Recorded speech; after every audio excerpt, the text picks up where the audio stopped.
Good evening. Welcome to the Plot Dickens Presents A Christmas Carol by Charles Dickens, a live online reading in 3 parts.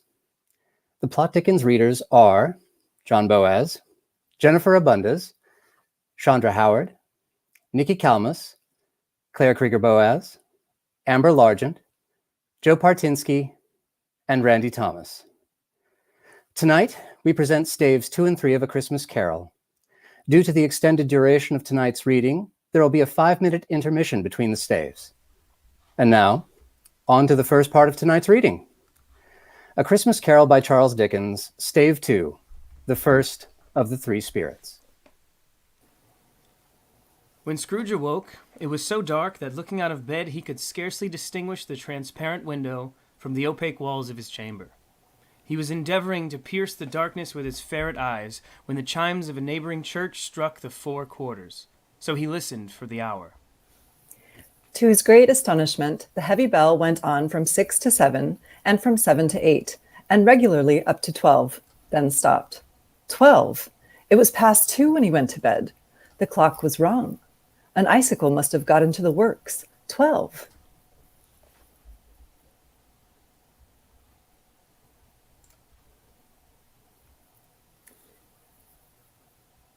The idea being an alarming one, he scrambled out of bed and groped his way to the window.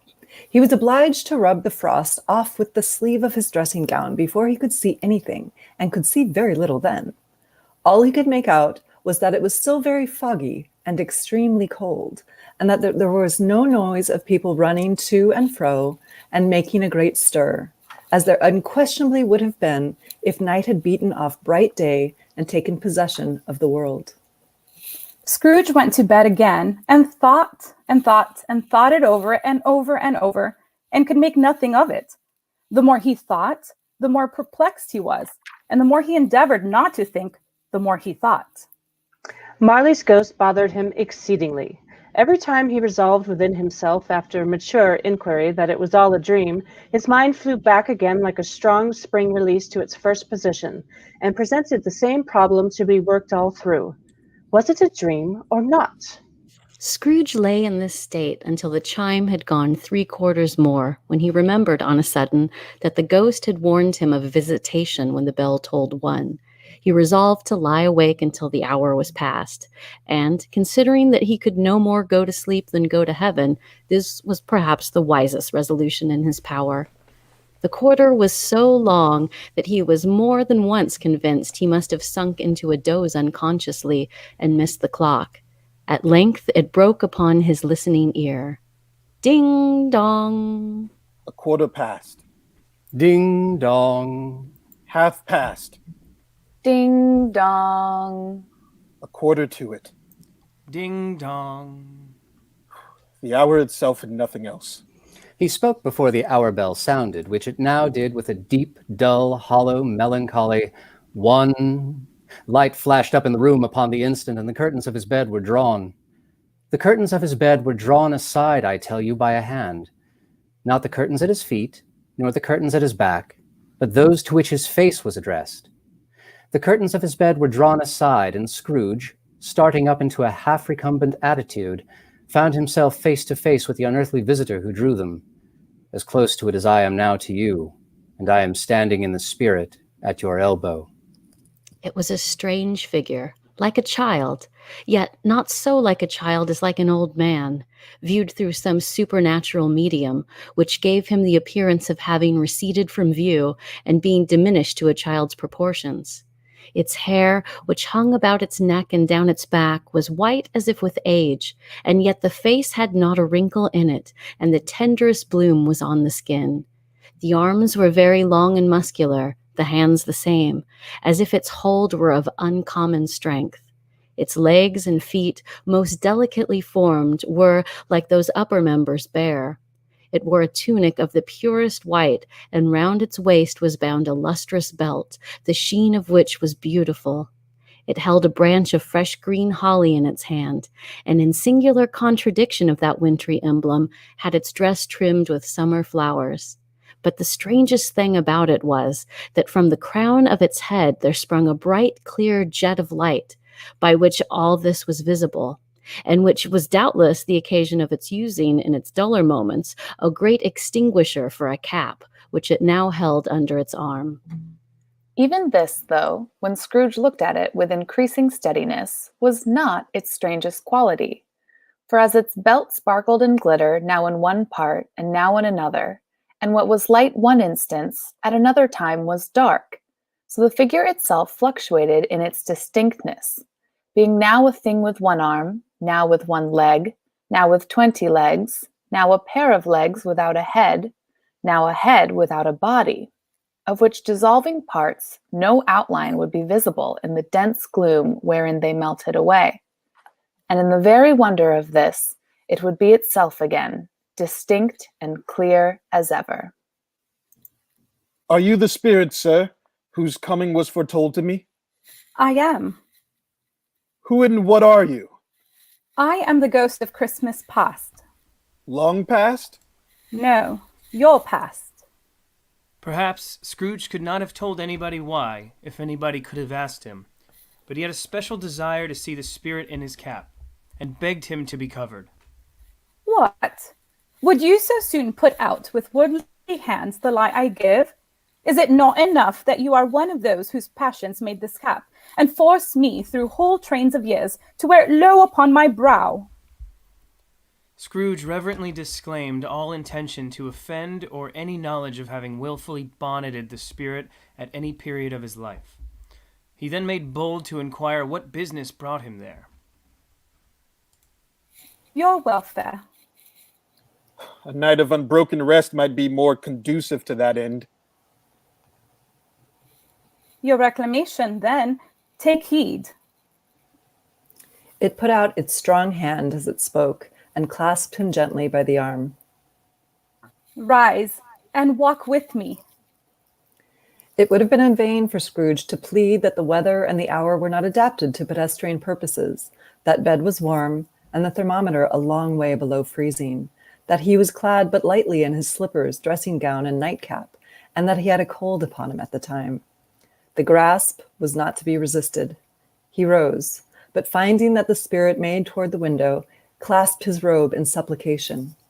I am a mortal and liable to fall. Bear but a touch of my hand upon your heart, and you shall be upheld in more than this. As the words were spoken, they passed through the wall and stood upon an open country road with fields on either hand. The city had entirely vanished. Not a vestige of it was to be seen. The darkness and the mist had vanished with it, for it was a clear, cold winter day with snow upon the ground. Good heaven! I was bred in this place. I was a boy here. The spirit gazed upon him mildly. Its gentle touch, though it had been light and instantaneous, appeared still present to the old man's sense of feeling. He was conscious of 1,000 odors floating in the air, each one connected with 1,000 thoughts and hopes and joys and cares long, long forgotten. Your lip is trembling, and what is that upon your cheek? Scrooge muttered with an unusual catching in his voice that it was a pimple, and begged the ghost to lead him where he would. You recollect the way? Remember it? I could walk it blindfold. Strange to have forgotten it for so many years. Let us go on. They walked along the road, Scrooge recognizing every gate and post and tree, until a little market town appeared in the distance with its bridge, its church, and winding river. Some shaggy ponies now were seen trotting towards them with boys upon their backs, who called to other boys in country gigs and carts driven by farmers. All these boys were in great spirits and shouted to each other until the broad fields were so full of merry music that the crisp air laughed to hear it. These are but shadows of the things that have been. They have no consciousness of us. The jocund travelers came on, and as they came, Scrooge knew and named them every one. Why, he was rejoiced beyond all bounds to see them. Why did his cold eye glisten and his heart leap up as they went past? Why was he filled with gladness when he heard them give each other Merry Christmas as they parted at crossroads and byways for their several homes? What was Merry Christmas to Scrooge, out upon Merry Christmas? What good had it ever done to him? The school is not quite deserted. A solitary child, neglected by his friends, is left there still.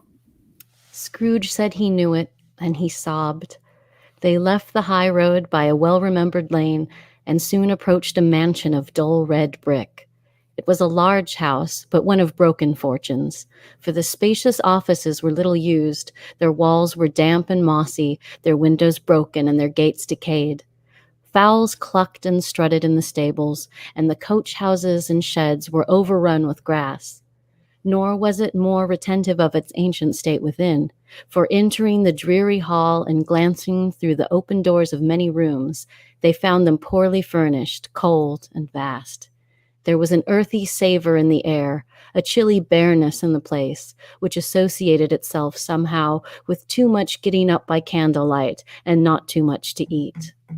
They went, the ghost and Scrooge, across the hall to a door at the back of the house.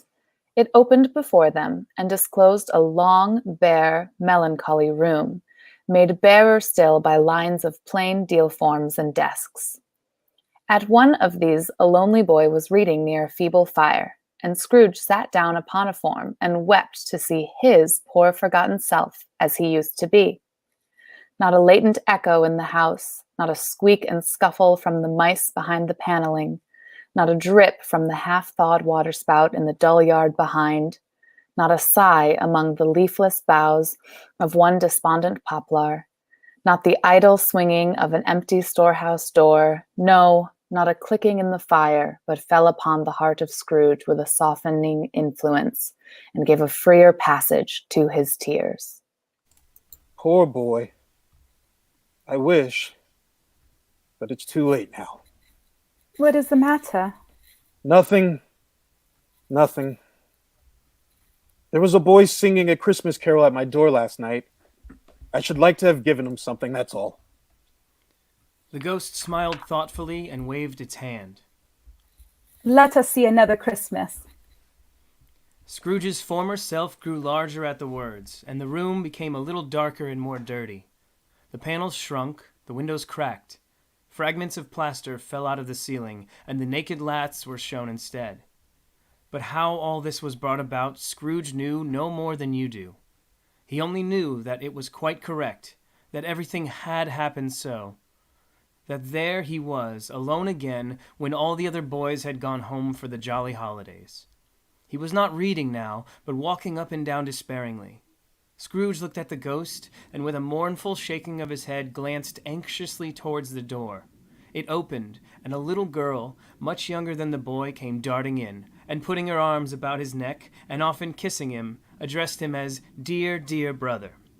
I've come to bring you home, dear brother, to bring you home, home, home. Home, little Fan? Yes, home for good and all, home for ever and ever. Father's so much kinder than he used to be, that home's like heaven. He spoke so gently to me one night when I was going to bed that I was not afraid to ask him once more if you might come home, and he said yes, you should, and sent me in a coach to bring you, and you're to be a man, and are never to come back here, but first we're to be together all the Christmas long, and have the merriest time in all the world. You are quite a woman, little Fan. She clapped her hands and laughed and tried to touch his head, but being too little, laughed again and stood on tiptoe to embrace him. Then she began to drag him in her childish eagerness toward the door, and he, nothing loth to go, accompanied her.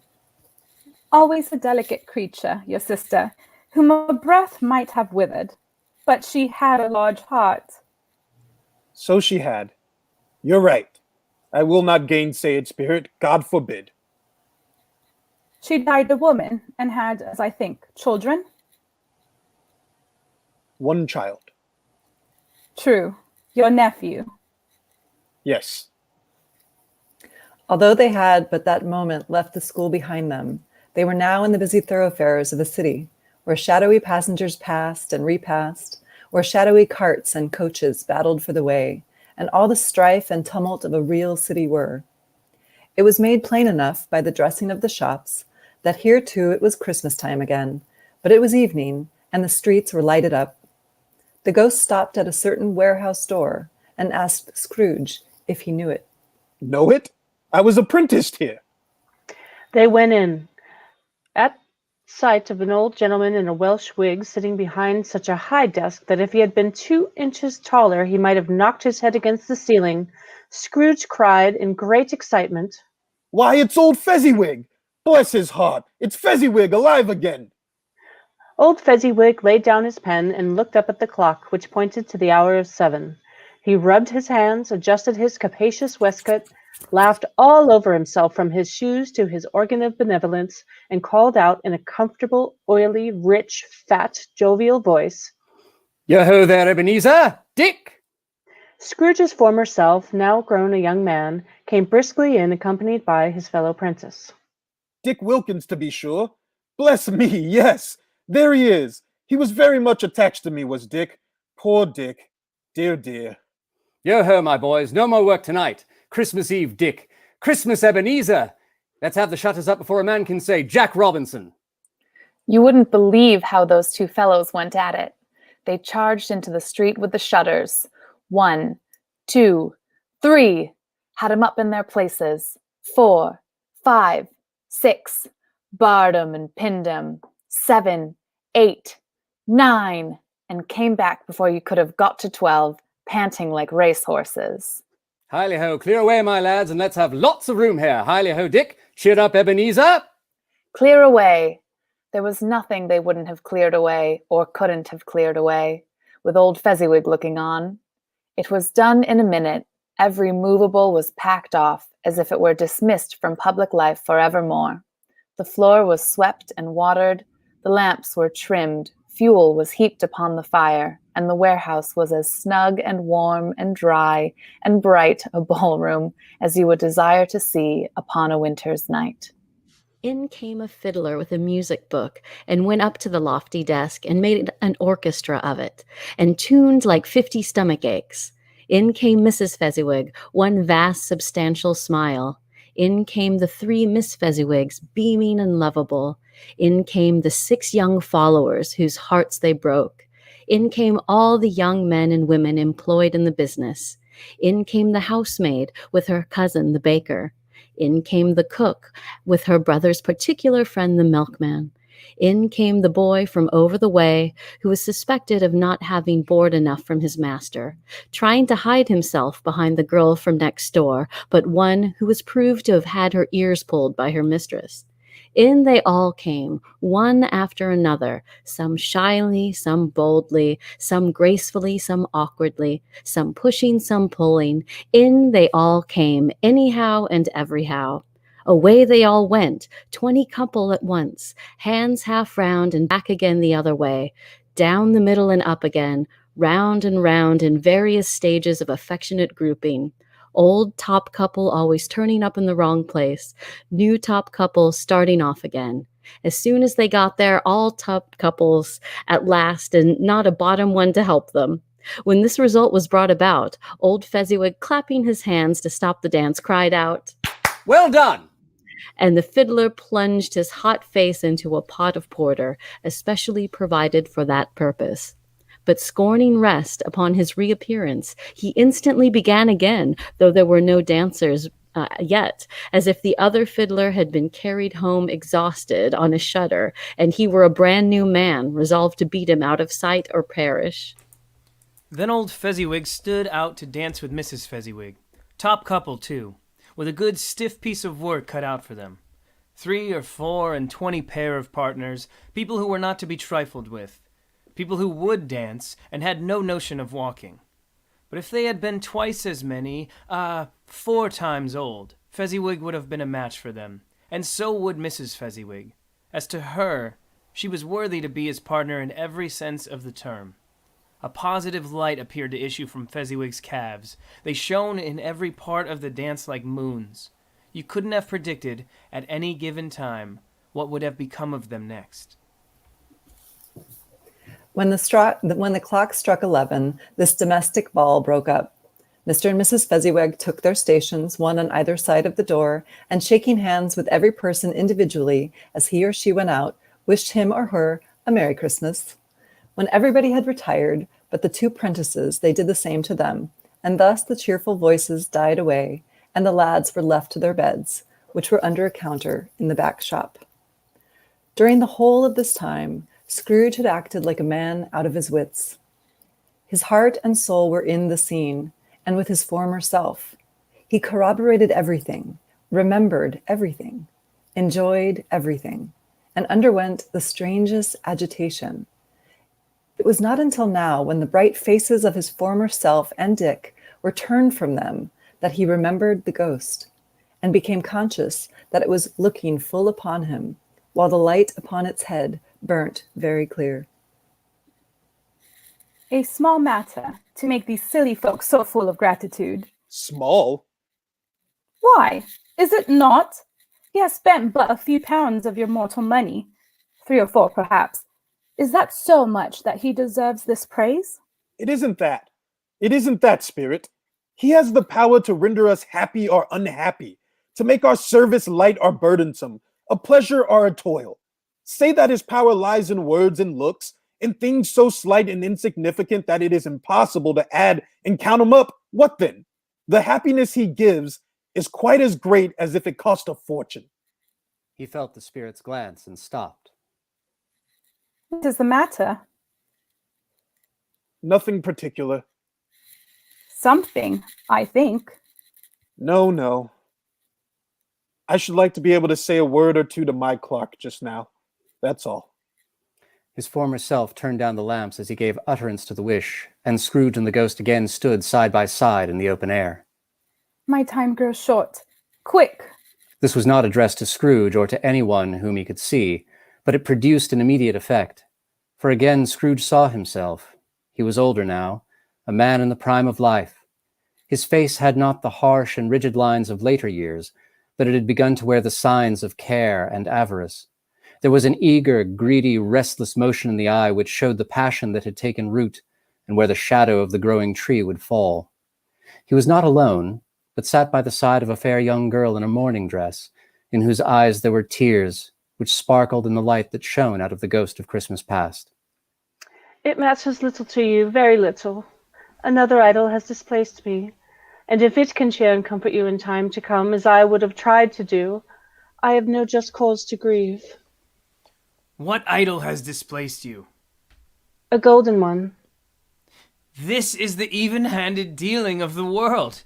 There is nothing on which it is so hard as poverty, and there's nothing it professes to condemn with such severity as the pursuit of wealth. You fear the world too much. All your other hopes have merged into the hope of being beyond the chance of its sordid reproach. I have seen your nobler aspirations fall off one by one until the master passion, gain, engrosses you. Have I not? What then? Even if I have grown so much wiser, what then?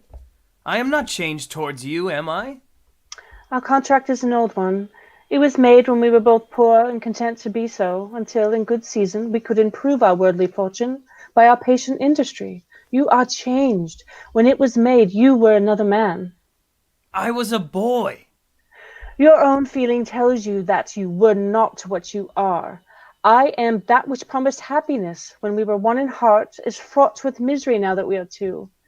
How often and how keenly I have thought this I will not say. It is enough that I have thought of it and can release you. Have I ever sought release? In words, no, never. In what then? In a changed nature, in an altered spirit, in another atmosphere of life, another hope as its great end, in everything that made my love of any worth of value in your sight. If this had never been between us, tell me, would you seek me out and try to win me now? You think not? I would gladly think otherwise if I could. Heaven knows! When I have learnt a truth like this, I know how strong and irresistible it must be.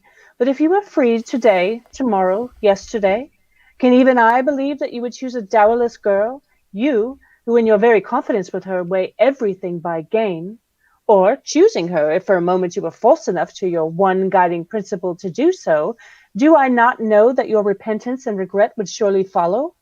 I do, and I release you, with a full heart for the love of him you once were.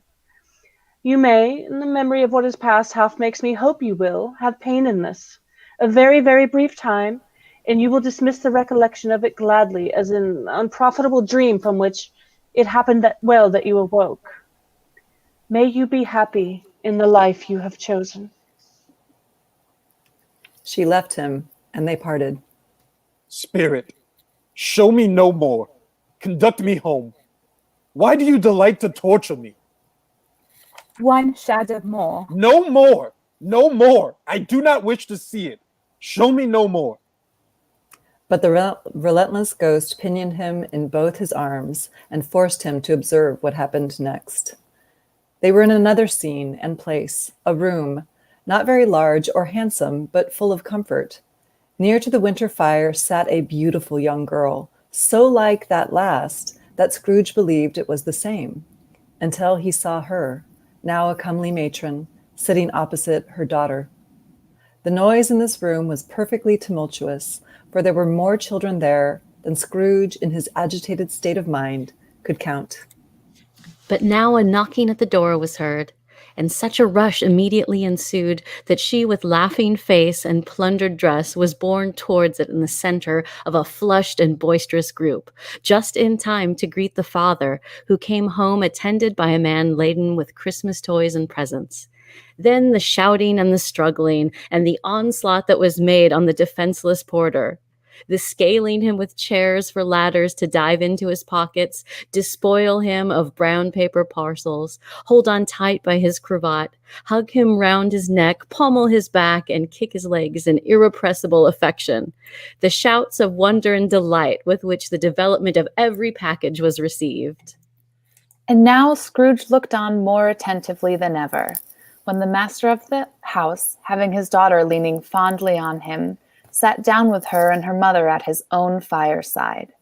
And when he thought that such another creature, quite as graceful and as full of promise, might have called him father, and been a springtime in the haggard winter of his life, his sight grew very dim indeed. Belle, I saw an old friend of yours this afternoon. Who was it? Guess. How can I? Who? Oh, I know. Mr. Scrooge? Mr. Scrooge it was. I passed his office window, and as it was not shut up, and he had a candle inside, I could scarcely help seeing him. His partner lies upon the point of death, I hear, and there he sat alone. Quite alone in the world, I do believe. Spirit, remove me from this place. I told you these were shadows of the things that have been, that they are what they are. Do not blame me. Remove me. I cannot bear it. He turned upon the ghost, and seeing that it looked upon him with a face, in which in some strange way there were fragments of all the faces it had shown him, wrestled with it. Leave me. Take me back. Haunt me no longer. In the struggle, if that can be called a struggle, in which the ghost with no visible resistance on its own part was undisturbed by any effort of its adversary, Scrooge observed that its light was burning high and bright, and dimly connecting that with its influence over him, he seized the extinguisher cap, and by a sudden action pressed it down upon its head. The spirit dropped beneath it so that the extinguisher covered its whole form, but though Scrooge pressed it down with all his force, he could not hide the light which streamed from under it in an unbroken flood upon the ground. He was conscious of being exhausted and overcome by an irresistible drowsiness, and further of being in his own bedroom. He gave the cap a parting squeeze in which his hand relaxed, and he barely had time to reel to bed before he sank into a heavy sleep. That was Stave 2 of A Christmas Carol by Charles Dickens. We will now take a 5-minute intermission, and when we return, we'll read Stave 3.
Welcome back. And now on to the second part of tonight's reading. A Christmas Carol by Charles Dickens, Stave 3, the second of the three spirits. Awaking in the middle of a prodigiously tough snore and sitting up in bed to get his thoughts together, Scrooge had no occasion to be told that the bell was again upon the stroke of 1. He felt that he was restored to consciousness in the right nick of time for the especial purpose of holding a conference with the second messenger dispatched to him through Jacob Marley's intervention. But, finding that he had turned uncomfortably cold when he began to wonder which of his curtains this new spectre would draw back, he put them every one aside with his own hands, and lying down again, established a sharp lookout all round his bed. For he wished to challenge the spirit on the moment of its appearance, and did not wish to be taken by surprise and made nervous. Scrooge was ready for a good broad field of strange appearances, and that nothing between a baby and rhinoceros would have astonished him very much. Now, being prepared for almost anything, he was not by any means prepared for nothing, and consequently, when the bell struck 1 and no shape appeared, he was taken with a violent fit of trembling. 5 minutes, 10 minutes, a quarter of an hour went by, yet nothing came. All this time, he lay upon his bed, the very core and center of a blaze of ruddy light which streamed upon it when the clock proclaimed the hour, and which, being only light, was more alarming than a dozen ghosts, as he was powerless to make out what it meant. He began to think that the source and secret of this ghostly light might be in the adjoining room, from whence, on further tracing it, it seemed to shine. The idea taking full possession of his mind, he got up softly and shuffled in his slippers to the door. The moment Scrooge's hand was on the lock, a strange voice called him by his name and bade him enter. He obeyed. It was his room, there was no doubt about that, but it had undergone a surprising transformation. The walls and ceiling were so hung with living green that it looked a perfect grove, from every part of which bright gleaming berries glistened. The crisp leaves of holly, mistletoe, and ivy reflected back the light as if so many little mirrors had been scattered there. And such a mighty blaze went roaring up in the chimney as that dull petrification of a hearth had never known in Scrooge's time, or Marley's, or for many and many a winter season gone. Heaped up on the floor to form a kind of throne, were turkeys, geese, game, poultry, brawn, great joints of meat, sucking pigs, long wreaths of sausages, mince pies, plum puddings, barrels of oysters, red-hot chestnuts, cherry-cheeked apples, juicy oranges, luscious pears, immense twelfth cakes, and seething bowls of punch that made the chamber dim with their delicious steam. In easy state upon this couch there sat a jolly giant, glorious to see, who bore a glowing torch in shape not unlike Plenty's horn, and held it up high up to shed its light on Scrooge as he came peeping round the door. Come in, and know me better, man. Scrooge entered timidly and hung his head before this spirit. He was not the dogged Scrooge he had been, and though the spirit's eyes were clear and kind, he did not like to meet them. I am the ghost of Christmas present. Look upon me. Scrooge reverently did so. It was clothed in one simple green robe or mantle bordered with white fur. This garment hung so loosely on the figure that its capacious breast was bare, as if disdaining to be warded off or concealed by any artifice. Its feet, observable beneath the ample folds of the garment, were also bare, and on its head it wore no other covering than a holly wreath, set here and there with shining icicles. Its dark brown curls were long and free as its genial face, its sparkling eye, its open hand, its cheery voice, its unconstrained demeanor, and its joyful air. Girded round its middle was an antique scabbard, but no sword was in it, and the ancient sheath was eaten up with rust. You have never seen the like of me before? Never. Have never walked forth with the younger members of my family, meaning, for I am very young, my elder brothers born in these later years? I don't think I have. I'm afraid I have not. Have you had many brothers, Spirit? More than 1,800! A tremendous family to provide for. Spirit, conduct me where you will. I went forth last night on compulsion, and I learnt a lesson which is working now. Tonight, if you have aught to teach me, let me profit by it. Touch my robe! Scrooge did as he was told and held it fast. Holly, mistletoe, red berries, ivy, turkeys, geese, game, poultry, brawn, meat, pigs, sausages, oysters, pies, puddings, fruit, and punch all vanished instantly. So did the room, the fire, the ruddy glow, the hour of night, and they stood in the city streets on Christmas morning, where, for the weather was severe, the people made a rough but brisk and not unpleasant kind of music in scraping the snow from the pavement in front of their dwellings and from the tops of their houses, whence it was mad delight to the boys to see it come plumping down into the road below and splitting into artificial little snowstorms. The house fronts looked black enough and the windows blacker, contrasting with the smooth white sheet of snow upon the roofs and with the dirtier snow upon the ground, which last deposit had been plowed up in deep furrows by the heavy wheels of carts and wagons, furrows that crossed and recrossed each other hundreds of times, where the great streets branched off and made intricate channels hard to trace in the thick yellow mud and icy water. The sky was gloomy, and the shortest streets were choked up with a dingy mist, half thawed, half frozen, whose heavier particles descended in a shower of sooty atoms, as if all the chimneys in Great Britain had, by one consent, caught fire, and were blazing away to their dear hearts' content. There was nothing very cheerful in the climate or the town, and yet was there an air of cheerfulness abroad that the clearest summer air and brightest summer sun might have endeavored to diffuse in vain. For the people who were shoveling away on the housetops were jovial and full of glee, calling out to one another from the parapets, and now and then exchanging a facetious snowball, better-natured missile far than many a wordy jest, laughing heartily if it went right and not less heartily if it went wrong. The poulterers' shops were still half open, and the fruiterers were radiant in their glory. There were great round pot-bellied baskets of chestnuts, shaped like the waistcoats of jolly old gentlemen, lolling at the doors and tumbling out into the street in their apoplectic opulence. There were ruddy, brown-faced, broad-girthed Spanish onions, shining in the fatness of their growth like Spanish friars, and winking from their shelves in wanton slyness at the girls as they went by, and glanced demurely at the hung-up mistletoe. There were pears and apples clustered high in blooming pyramids. There were bunches of grapes made in the shopkeeper's benevolence to dangle from conspicuous hooks that people's mouths might water gratis as they passed. The very gold and silver fish set forth among these choice fruits in a bowl, though members of a dull and stagnant-blooded race, appeared to know that there was something going on, and to a fish went gasping round and round their little world in slow and passionless excitement. The grocers, the grocers nearly closed, with perhaps 2 shutters down or 1, but through those gaps, such glimpses.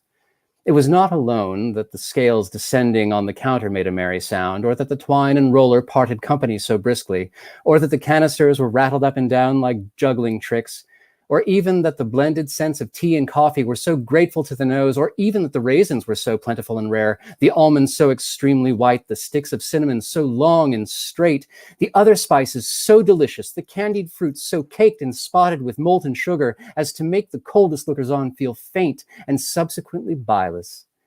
Nor was it that the figs were moist and pulpy, or that the French plums blushed in their modest tartness from their highly decorated boxes, or that everything was good to eat and in its Christmas dress. But the customers were all so hurried and so eager in the hopeful promise of the day that they tumbled up against each other at the door, crashing their wicker baskets wildly, and left their purchases upon the counter and came running back to fetch them, and committed hundreds of the like mistakes in the best humor possible.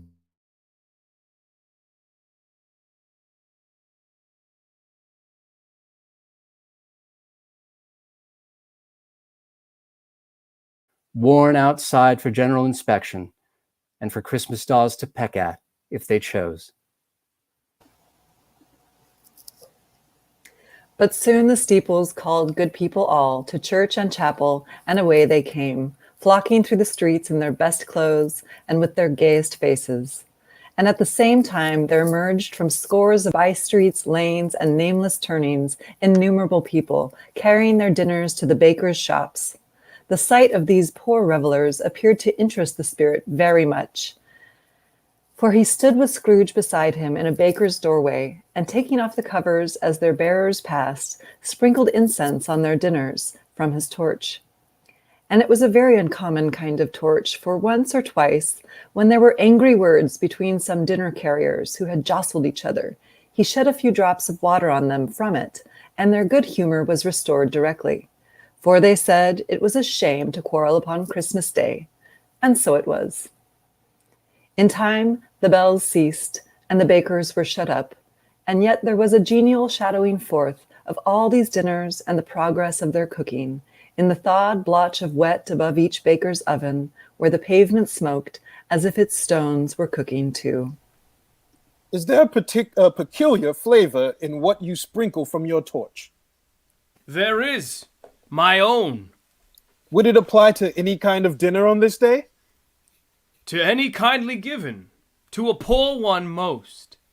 Why to a poor one most? Because it needs it most. They went on, invisible as they had been before, into the suburbs of the town. It was a remarkable quality of the ghost, which Scrooge had observed at the baker's, that notwithstanding his gigantic size, he could accommodate himself to any place with ease, and that he stood beneath a low roof quite as gracefully and like a supernatural creature as it was possible he could have done in any lofty hall. And perhaps it was the pleasure the good spirit had in showing off this power of his, or else it was his own kind, generous, hearty nature and his sympathy with all poor men that led him straight to Scrooge's clerk's. For there he went, and took Scrooge with him, holding to his robe.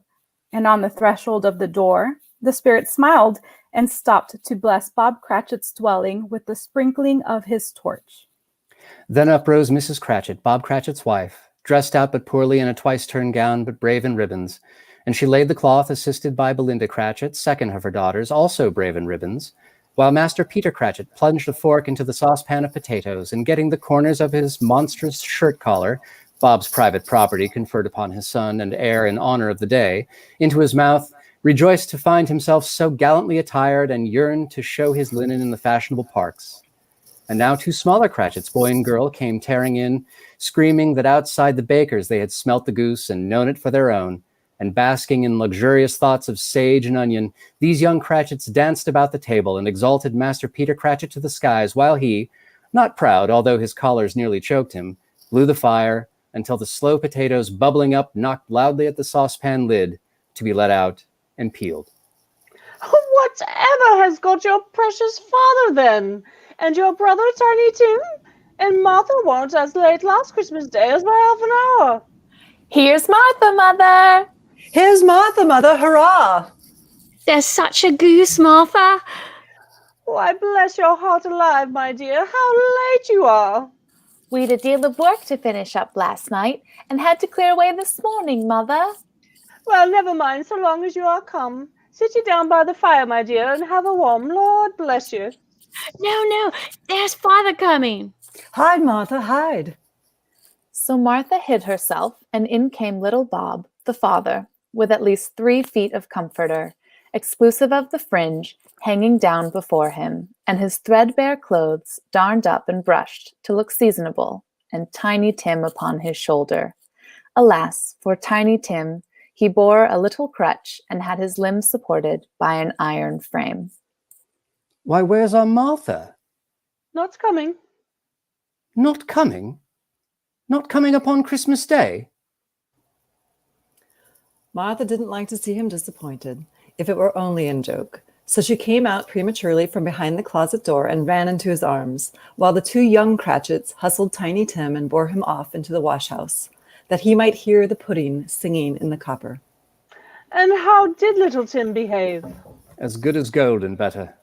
Somehow he gets thoughtful sitting by himself so much and thinks the strangest things you ever heard. He told me coming home that he hoped the people saw him in church because he was a cripple, and it might be pleasant to them to remember upon Christmas Day who it was who made lame beggars walk and blind men see.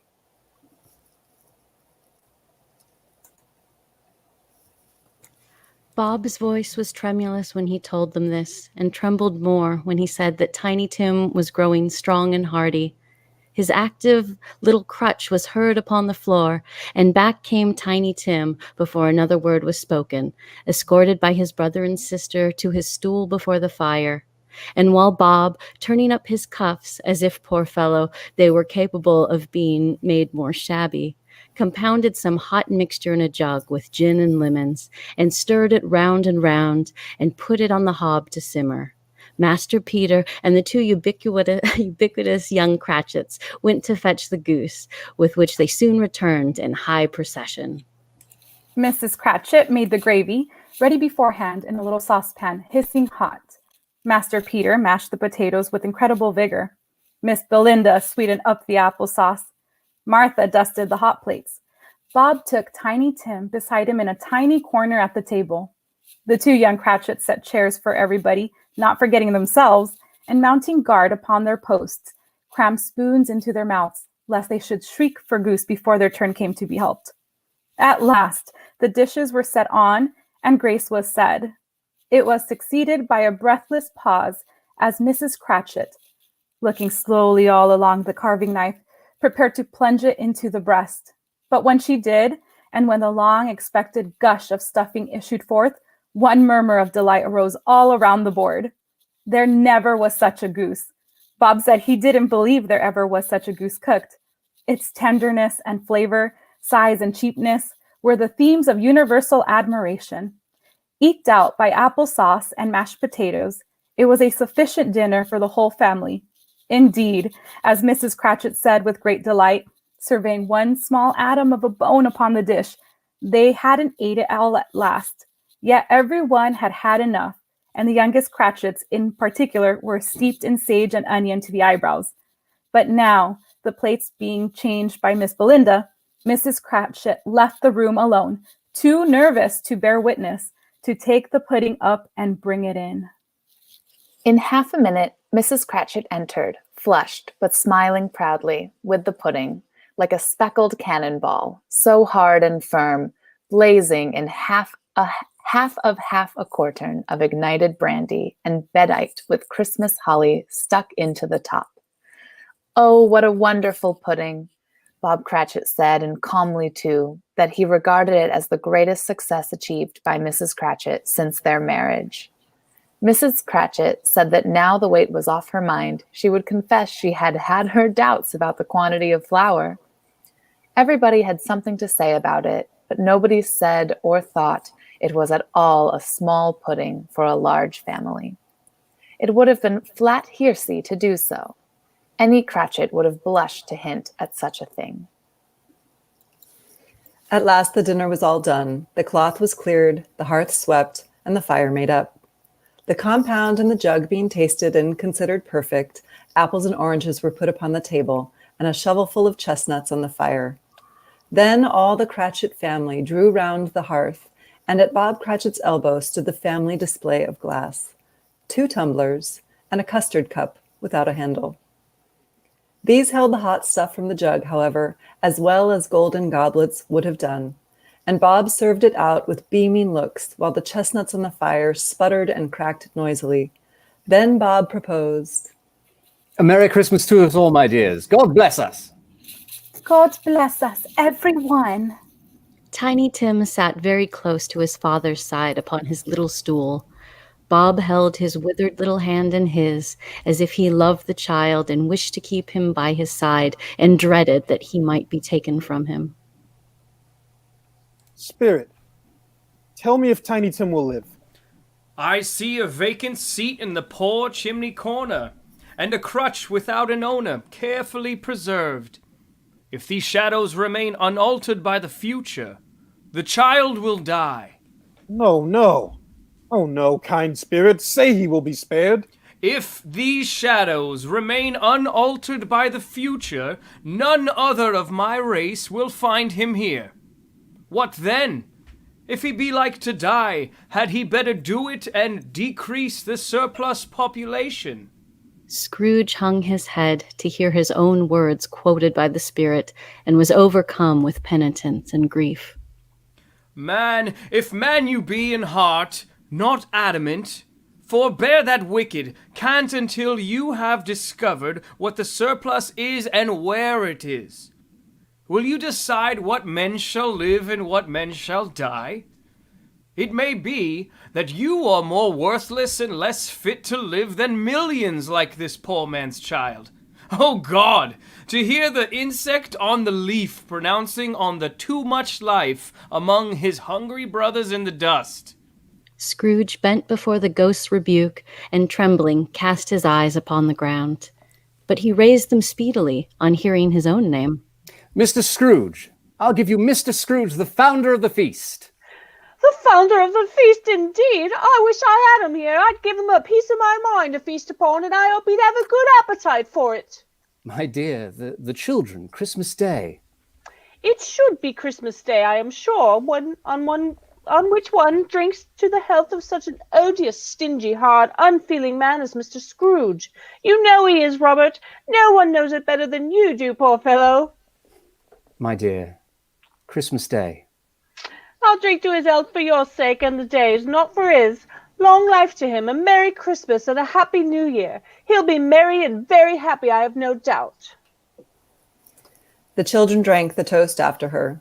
It was the first of their proceedings which had no heartiness. Tiny Tim drank it last of all, but he didn't care twopence for it. Scrooge was the ogre of the family. The mention of his name cast a dark shadow on the party, which was not dispelled for full 5 minutes. After it had passed away, they were 10 times merrier than before from the mere relief of Scrooge the Baleful being done with. There was nothing of high mark in this. They were not a handsome family, these Cratchits. They were not well dressed. Their shoes were far from being waterproof. Their clothes were scanty. And Peter might have known, and very likely did, the inside of a pawnbroker's. But they were happy, grateful, pleased with one another, and contented with the time. And when they faded and looked happier yet in the bright sprinklings of the spirit's torch at parting, Scrooge had his eye upon them, and especially on Tiny Tim, until the last. By this time, it was getting dark and snowing pretty heavily. And as Scrooge and the spirit went along the streets, the brightness of the roaring fires in kitchens, parlors, and all sorts of rooms was wonderful. Here, the flickering of the blaze showed preparations for a cozy dinner, with hot plates baking through and through before the fire, and deep red curtains ready to be drawn to shut out cold and darkness. There, all the children of the house were running out into the snow to meet their married sisters, brothers, cousins, uncles, aunts, and be the first to greet them. Here, again, were shadows on the window blind of guests assembling. And there, a group of handsome girls, all hooded and fur-booted, and all chattering at once, tripped lightly off to some near neighbor's house. But if you had judged from the numbers of people on their way to friendly gatherings, you might have thought that no one was at home to give them welcome when they got there, instead of every house expecting company and piling up its fires half chimney high. And now, without a word of warning from the ghost, they stood upon a bleak and desert moor, where monstrous masses of rude stone were cast about, as though it were the burial place of giants. And water spread itself wheresoever it listed, or would have done so but for the frost that held it prisoner. And nothing grew but moss and furze, and coarse rank grass. Down in the west, the setting sun had left a streak of fiery red, which glared upon the desolation for an instant, like a sullen eye, and frowning lower, lower, lower yet, was lost in the thick gloom of the darkest night. What place is this? A place where miners live, who labor in the bowels of the earth. But they know me, see? A light shone from the window of a hut, and swiftly they advanced toward it. Passing through the wall of mud and stone, they found a cheerful company assembled round a glowing fire. An old man and woman with their children and their children's children, and another generation beyond that, all decked out gaily in their holiday attire. The old man, in a voice that seldom rose above the howling of the wind upon the barren waste, was singing them a Christmas song, and from time to time they all joined the chorus. Again the ghost sped on, above the black and heaving sea, on, until, being far away, as he told Scrooge, from any shore, they lighted on a ship. They stood beside the helmsman at the wheel, the lookout in the bow, the officers who had the watch, dark, ghostly figures in their several stations, but every man among them hummed a Christmas tune, or had a Christmas thought, or spoke below his breath to his companion of some bygone Christmas day, with homeward hopes belonging to it. And every man on board, waking or sleeping, good or bad, had had a kinder word for another on that day than on any day in the year, and had shared to some extent in its festivities, and had remembered those he cared for at a distance, and had known that they delighted to remember him. It was a great surprise to Scrooge, while listening to the moaning of the wind and thinking what a solemn thing it was to move on through the lonely darkness over an unknown abyss whose depths were secrets as profound as death. It was a great surprise to Scrooge, while thus engaged, to hear a hearty laugh.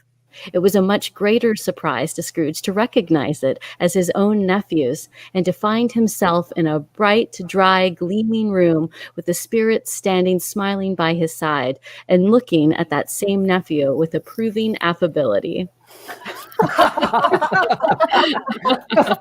It is a fair, even-handed, noble adjustment of things that while there is infection and disease and sorrow, there is nothing in the world so irresistibly contagious as laughter and good humor. When Scrooge's nephew laughed in this way, holding his sides, rolling his head, and twisting his face into the most extravagant contortions, Scrooge's niece by marriage laughed as heartily as he, and their assembled friends, being not a bit behindhand, roared out lustily. He said Christmas was a humbug, as I live. He believed it too. More shame for him, Fred. He's a comical old fellow, that's the truth, and not so pleasant as he might be. However, his offenses carry their own punishments, and I have nothing to say against him. I'm sure he is very rich, Fred. At least you always tell me so.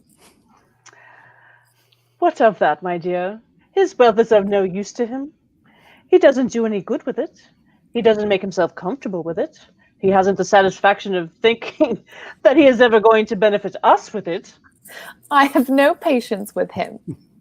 Oh, I have. I am sorry for him. I couldn't be angry with him if I tried. Who suffers by his ill whims? Himself, always. Here he takes it into his head to dislike us, and he won't come and dine with us. What's the consequence? The consequence of his taking a dislike to us and not making merry with us is, as I think, that he loses some pleasant moments, which could do him no harm. I am sure he loses pleasanter companions than he can find in his own thoughts, either in his mouldy old office or in his dusty chambers. I mean to give him the same chance every year, whether he likes it or not, for I pity him.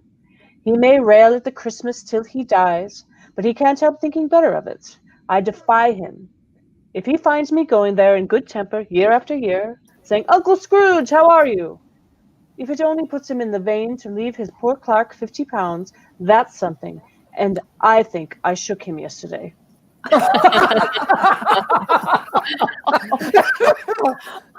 It was their turn to laugh now at the notion of his shaking Scrooge. But being thoroughly good-natured and not much caring what they laughed at, so that they laughed at any rate, he encouraged them in their merriment and passed the bottle joyously. After tea, they had some music, for they were a musical family and knew what they were about. When they sung a glee or catch, I can assure you, Scrooge's niece played well upon the harp, and played among other tunes a simple little air. When this strain of music sounded, all the things that ghost had shown him came upon his mind. He softened more and more, and thought that if he could have listened to it often, years ago, he might have cultivated the kindnesses of life for his own happiness, with his own hands, without resorting to the sexton's spade that buried Jacob Marley. But they didn't devote the whole evening to music. After a while, they played at forfeits, for it is good to be children sometimes, and never better than at Christmas. There was first a game at blind man's buff, and then the game of how, when, and where. There might have been 20 people there, young and old, but they all played, and so did Scrooge, for wholly forgetting in the interest he had in what was going on that his voice made no sound in their ears. He sometimes came out with this guess quite loud, and very often guessed quite right too, for the sharpest needle, best Whitechapel, warranted not to cut in the eye, was not sharper than Scrooge, blunt as he took it in his head to be. The ghost was greatly pleased to find him in this mood, and looked upon him with such favor that he begged like a boy to be allowed to stay until the guest departed. But this, the spirit said, could not be done. Here is a new game. 1/2 hour, Spirit, only one. It was a game called Yes and No, where Scrooge's nephew had to think of something and the rest must find out what. He only answering to their questions yes or no, as the case was.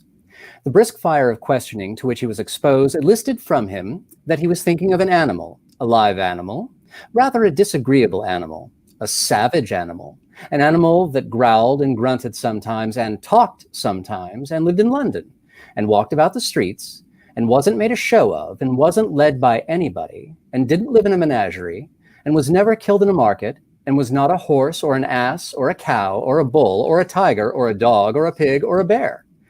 At every fresh question that was put to him, this nephew burst into a fresh roar of laughter and was so inexpressibly tickled that he was obliged to get up off the sofa and stamp. At last, Scrooge's niece, falling into a similar state, cried out, I have found it. I know what it is, Fred. I know what it is. What is it? It's your Uncle Scrooge. which it certainly was.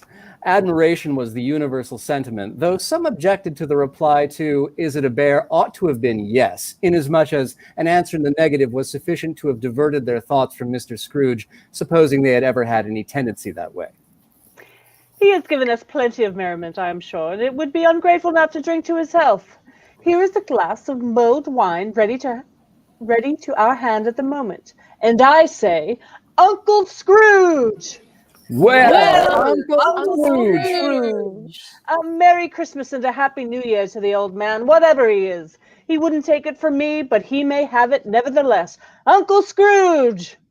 Uncle Scrooge had imperceptibly become so gay and light of heart that he would have pledged the unconscious company in return and thanked them in an inaudible speech if the ghost had given him time. But the whole scene passed off in the breath of the last words spoken by his nephew, and he and the spirit were again upon their travels. Much they saw and far they went, and many homes they visited, but always with a happy end. The spirits stood beside sick beds, and they were cheerful. On foreign lands, and they were close at home. By struggling men, and they were patient in their greater hope. By poverty, and it was rich. In almshouse, hospital, and jail, in misery's every refuge, where vain man in his little brief authority had not made fast the door and barred the spirit out, he left his blessing and taught Scrooge his precepts. It was a long night, if it were only a night, but Scrooge had his doubts of this, because the Christmas holidays appeared to be condensed into the space of time they passed together. It was strange, too, that while Scrooge remained unaltered in his outward form, the ghost grew older, clearly older. Scrooge had observed this change, but never spoke of it, until they left a children's 12th night party, when looking at the spirit as they stood together in an open place, he noticed that its hair was gray. Are spirits' lives so short? My life upon this globe is very brief. Tonight? It ends tonight. Tonight at midnight. Hark! The time chimes is were drawing ringing near. for 11:03 at that moment. Forgive me if I am not justified in what I ask, but I see something strange and not belonging to yourself, protruding from your skirts. Is it a foot or a claw? It might be a claw, for the flesh there is upon it. Look here. From the foldings of its robe, it brought 2 children, wretched, abject, frightful, hideous, miserable. They knelt down at its feet and clung upon the outside of its garment. Oh man, look here. Look down here! They were a boy and a girl, yellow, meager, ragged, scowling, wolfish, but prostrate too in their humility. Where graceful youth should have filled their features out and touched them with its freshest tints, a stale and shriveled hand like that of age had pinched and twisted them and pulled them into shreds. Where angels might have sat enthroned, devils lurked and glared out menacing. No change, no degradation, no perversion of humanity in any grade through all the mysteries of wonderful creation has monsters half so horrible and dread. Scrooge started back appalled. Having them shown to him in this way, he tried to say they were fine children, but the words choked themselves, rather than be parties to a lie of such enormous magnitude. Spirit, are they yours? They are man's, and they cling to me, appealing from their fathers. This boy is ignorance, this girl is want. Beware them both, and all of their degree, but most of all beware this boy, for on his brow I see that written which is doom. Have they no refuge or resource? Are there no prisons? Are there no workhouses? The bell struck 12. Scrooge looked about him for the ghost and saw it not free. It had vanished. As the last stroke ceased to vibrate, he remembered the prediction of old Jacob Marley. And lifting up his eyes, beheld the third spirit, a solemn phantom, shrouded in black, draped and hooded, coming towards him like a mist along the ground.